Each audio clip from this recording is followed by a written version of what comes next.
خاک پر سجدہ، سجدگاہ ایک ایسا عنوان ہے کہ جو قرآن و سنت سے ثابت ہے۔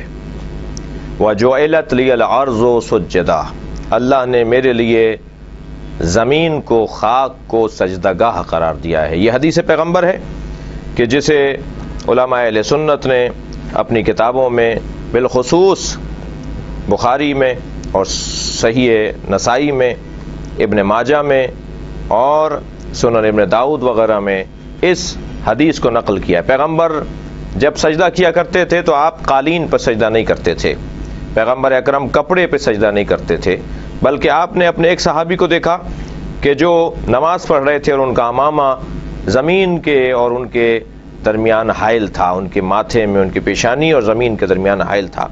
آپ نے اتنا انتظار نہیں فرمایا کہ آپ اسے نماز ختم کرنے دیتے، بلکہ آپ آگے بڑھے اس کی اہمیت کے پیش نظر، اور آپ نے اس کا امامہ اپنے ہاتھ سے اس کے سر کی جانب پیچھے ہٹا دیا تاکہ پیشانی اور زمین میں کپڑا حائل نہ ہو۔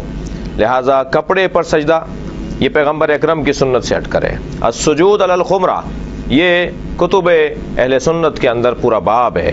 خمرہ، ٹھیکرے پہ سجدہ اور مٹی، پختہ مٹی پہ سجدہ، یہ پیغمبر کی سنت ہے۔ پیغمبر اکرم کپڑے پہ سجدہ نہیں کرتے تھے۔